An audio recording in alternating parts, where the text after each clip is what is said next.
ወንጀል ላይ መውደቅ ያለ ነገር ነው። ሸይጣን ተስፋ ሊያስቆርጥህ ሆን ብሎ ወንጀል ላይ ነፍስያ ጋር ተባብሮ ወንጀል ላይ ይጥልሃል።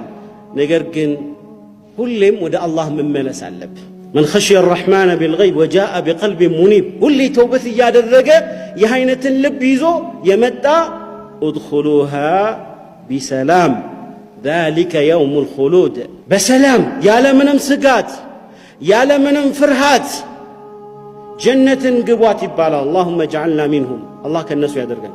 بسلام ذلك يوم الخلود ዛሬ ቀን ማለት ዘላለማዊ ሆነ ያኒ ሰርተፊኬት የሚሰጥ ነው። ከዚህ በኋላ አንዴ ከገባህ አትወጣም፣ አትሞትም። ሁሌም ጤነኛ ነህ። በሽታ የሚባል ነገር የለም። ሁሌ ወጣት ነህ። ማርጀት የለም። አንዴ ገብተህ ኮንትራት አልቋል ውጣ አትባልም። ኪራይ አልቋል አምጣ አትባልም። ያለ ምንም ስጋት ያለ ምንም ፍርሃት ጀነትን ግቡ ይባላል።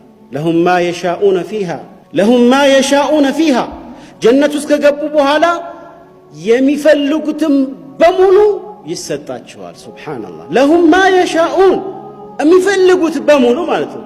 እነሱ ጋር የሚፈልገው መፈለግ ብቻ ነው። አንድን ነገር ማሰብ ብቻ ነው።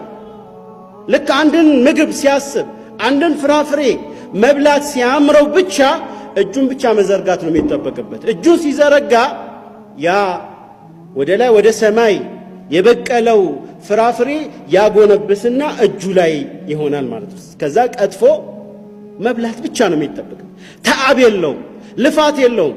ያንን ፍሬ ለመቅጠፍ ያኒ ዛፍ ላይ መውጣት አይጠበቅበትም። በጣም ቀላል قطوفها دانية የሚቀጠፉት የሆኑ ፍራፍሬዎች በጣም ቅርብ የሆኑ ናቸው። وظللت በጣም ዝቅ ይላሉ ማለት ነው።